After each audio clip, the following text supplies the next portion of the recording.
You reached into the darkness and pulled me to your chest.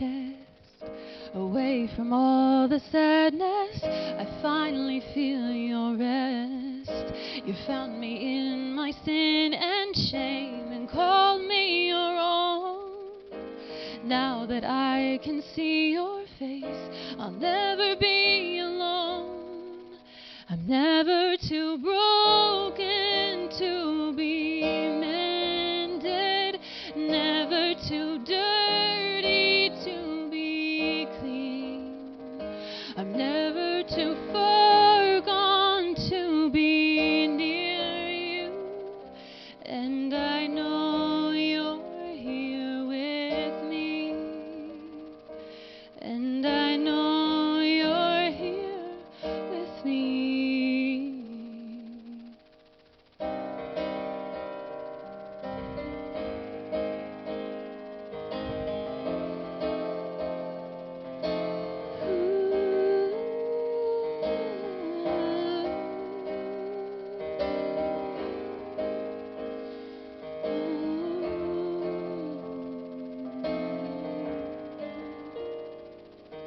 The jewels you laid upon me, I cast down at your feet. I'm sorry for the times I made an idol out of me. And now I stand before you, crown upon my brow. I'll cast it down before you, and at your throne I'll bow. I'm never too broken to be mended, never too dirty to be clean. I'm never too far gone to be near you, and I know you're here with me, and I know you're here with me. All the sin and shame are washed away in the light of your extraordinary face. You've cleansed my heart and you have made me new. And now you say I'm ravished by you.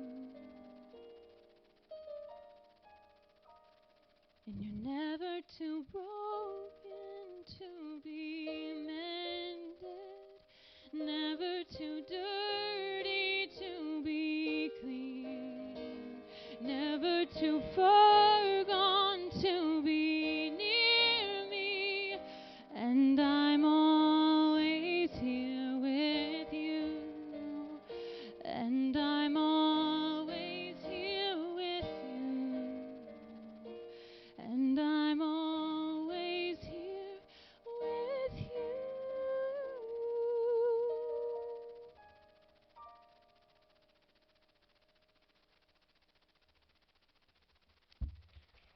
Thank you.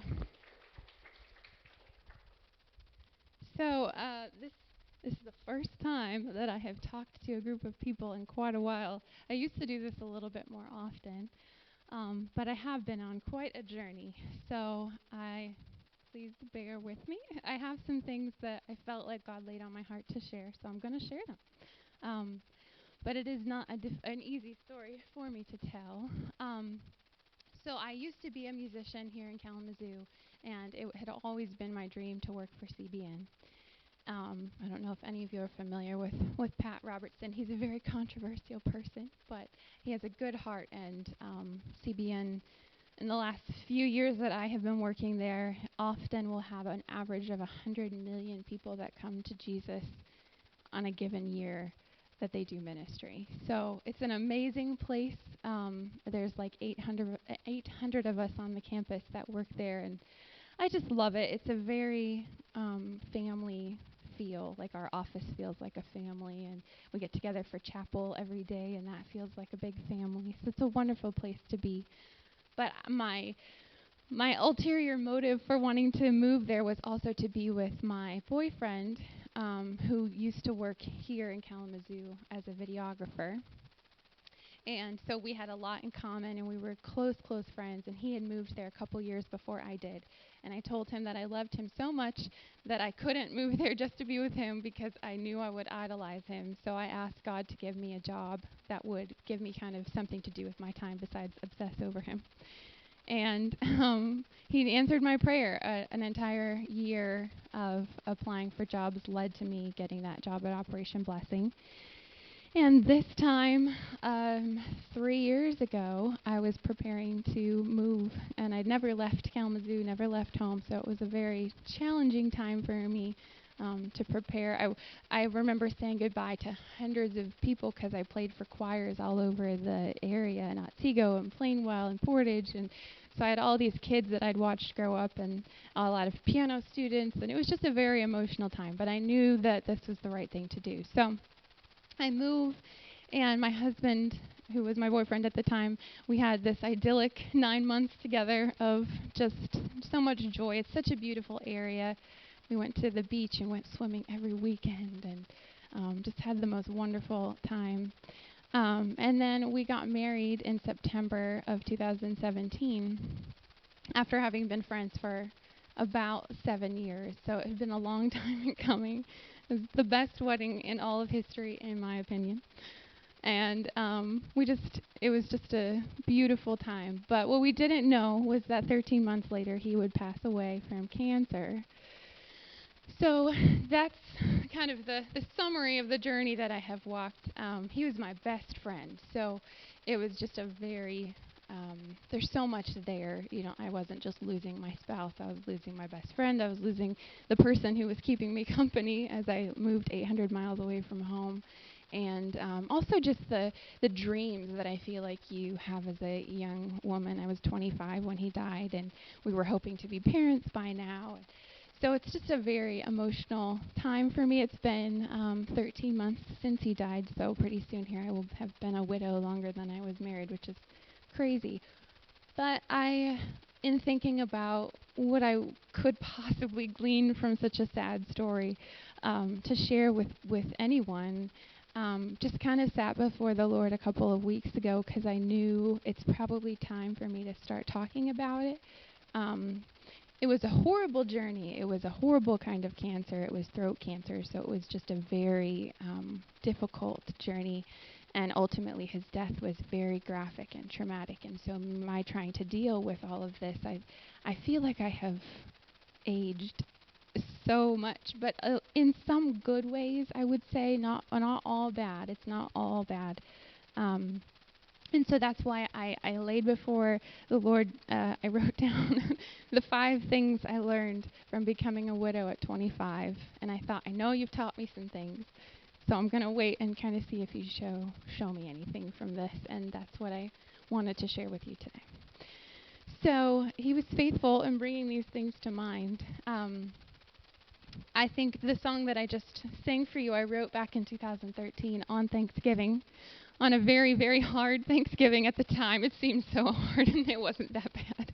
My whole family was gone, so I was by myself, and my husband was applying for these jobs at CBN, so we met at the only place we could find open on Thanksgiving, which was this bar in downtown Kalamazoo, and had coffee, and we're working out his resume, and we weren't dating at the time, but I remember him saying, I feel like we're breaking up, even though we're not dating, because we were kind of talking about how our lives were going in different directions, and I just felt so broken, and so I went home and wrote that song, and now I'm like, girl, you didn't know what being broken meant. But I thought I did, and that's kind of what I was hoping to share. Is I think that even though the sorrow that I have been through and continue to walk through is very deep and painful, my hope for all of you is that maybe if there is something I think there's always something weighing on all of us, and so if you could imagine that, the hardest thing that you're going through right now, you kind of lay it before Jesus in this time that we're talking today, and just hand it over to him. And kind of maybe let him speak to you about it through the things that I share. Because not all of us have lost our spouses, but we've all been through difficult things, and we're all going through difficult things. So that's just what I would encourage you to do. But the first thing I wanted to share with you is that I truly believe that God's all-sufficient grace is more powerful than I think it is. It's more powerful than any of us think it is. I feel like I can say that with with certainty now, because 2 weeks after our wedding, my husband started coming down with some pretty terrible symptoms. And the next couple of months were treacherous. Our second month anniversary and my birthday happened 2 months after our wedding, obviously. But he was in the hospital that week in the ICU. And I remember just feeling this peace, truly peace that passes understanding. My husband had gone into a biopsy, and I was waiting for him. We were planning on going home that night. It was a surgical biopsy, but it was a pretty simple procedure, and so I wasn't expecting, we were praying for a complete miracle, so I wasn't expecting anything to be wrong. And we were waiting. I was waiting in the waiting room by myself, and the surgeon came in and told me, "So your husband has stage 4 cancer, and we're going to need to do this 12-hour surgery that would remove his ability to speak." And he just kind of lays it all out there, and he's like, "Are you okay?" And I remember just thinking, I'm all by myself. My family's 800 miles away. I couldn't see my husband. They took him off to the ICU after that because he needed to be watched because of what they had just done to him. They had to put him on blood thinners because he also had a clot in his jugular vein that was causing 24/7 headaches. So I share all of that to say, obviously it was horrible, but the rest of that week we were in the ICU for an entire week, and I remember just feeling so much peace. People were coming in and out of our hospital room, and truly, it was truly peace that passes understanding if I've ever experienced it. It was just a beautiful experience, and so the thing that I felt like I gained from that was just no matter what we're going through, I felt like it couldn't really get a lot darker than that time I had to call my husband's dad and tell him on my birthday that my husband had stage 4 cancer. And those are difficult conversations to have, and I wouldn't want to do it again, but I do believe that God gave me grace for that. And so I wanted to sing another song for you. This is called Enough for Me, and I also wrote this in 2013, so I think it's kind of amazing that 6 years have gone by and I've been through so much, but Jesus has proven to continue to be enough for me through all of that. So, are we switching? Could you try this microphone? Yeah, absolutely. Turn the volume up on this one and.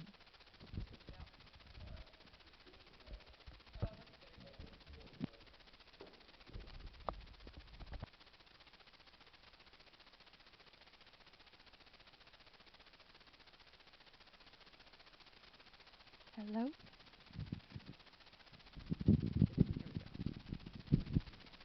Okay.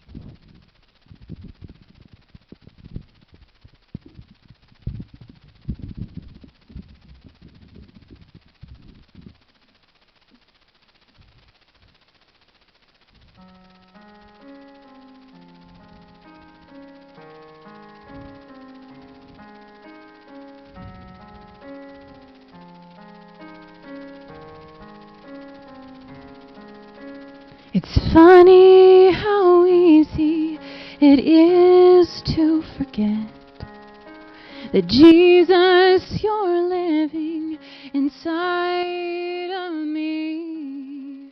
How tiny I am when compared to you, and yet you love me.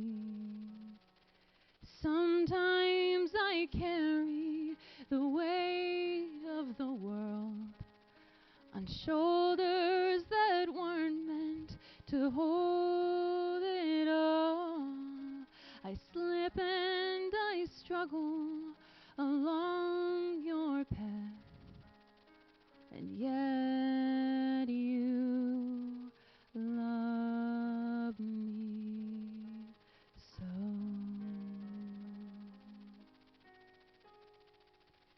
It means the world to me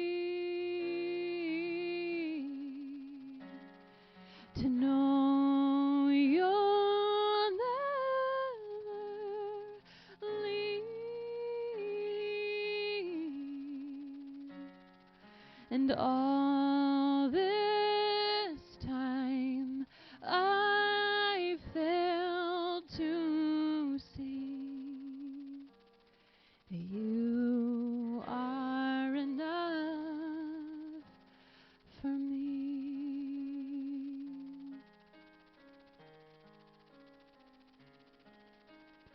Ooh.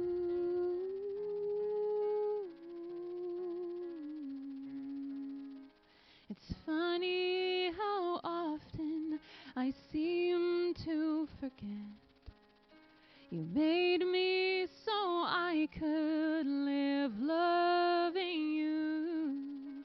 Still somehow I think that I need something more. Yet you love me so.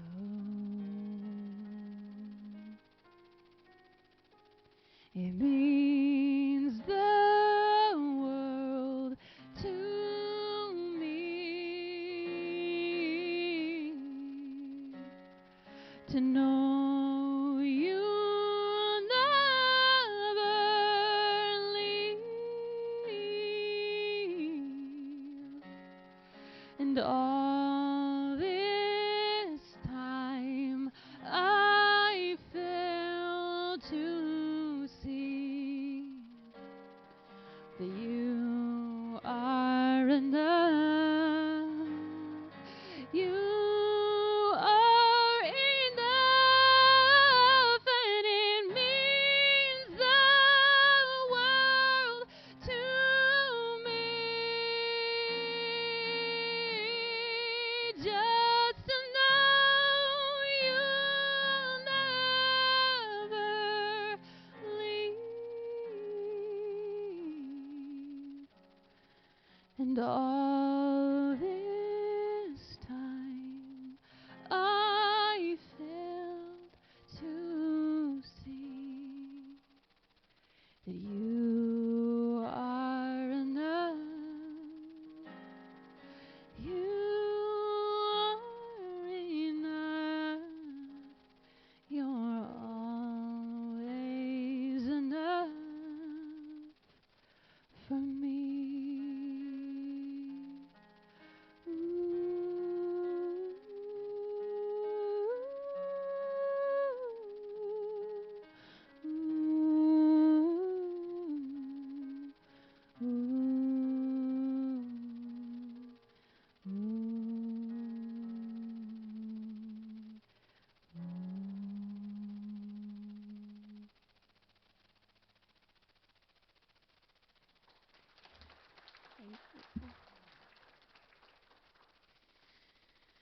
So, ICU, very challenging. My husband, I like to say is because he's in heaven. He's an amazing person. And he was so brave and courageous and kind to people that I was not kind to, like his nurses. Um, he was really incredible. I think that the all-sufficient grace of God was more than enough for him as well. And not to say that it didn't get difficult, because it got much harder than that. But I remember the specific day when so in June of last year, he had to have a trach placed. Is it still working? Okay. He had to have a trach placed, and he couldn't eat anymore. He didn't eat for the last 11 months of his life. He didn't drink for the last 11 months of his life. Everything that we gave him went in through his feeding tube. And couldn't breathe by himself anymore, so he had to have this trach, which completely changed our lives in ways we weren't expecting. And so he's home most of the time in his little chair that he would sit in, and just not doing great. He was on pain meds 24/7 and all these other medications, and he had high blood pressure, and just it was a lot. But I remember the specific day where, because I was his caregiver at that point, but I was also working from home, so there was a lot to do. We were making all of his tube feeds, and I'm just always running all over trying to take care of him. So I would often stop and look at him and be like, "Do you need anything else?" And there were multiple occasions where he would say things to me like, everything I've ever wanted in this room in response to, like, do you need more pillows?